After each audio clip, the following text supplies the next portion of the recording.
Одлуката на Управниот суд за поништување на изборот на уставната судијка Дуковска ја одложи расправата за законот за употреба на јазиците.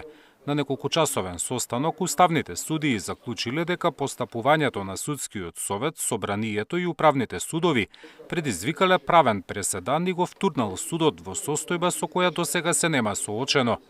Првите последици ќе ги сноси законот за употреба на јазиците, предмет кој го водеше токму судијката Дуковска.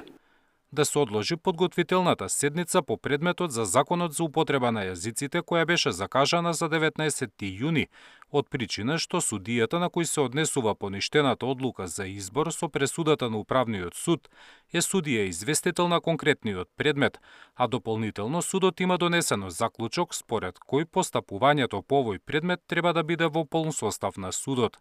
За останатите предмети во кои постапувала Дуковска, од уставен велат дека нема да има импликации, бидејќи одлуките на судот биле конечни.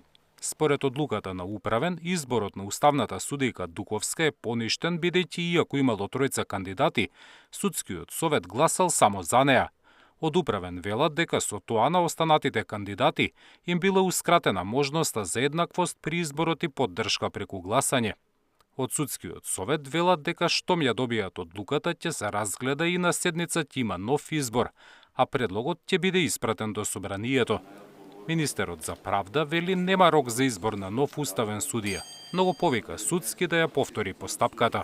Надлежност за извршување на пресудата на Управниот суд има само собранието, односно во конкретниот случај судскиот совет.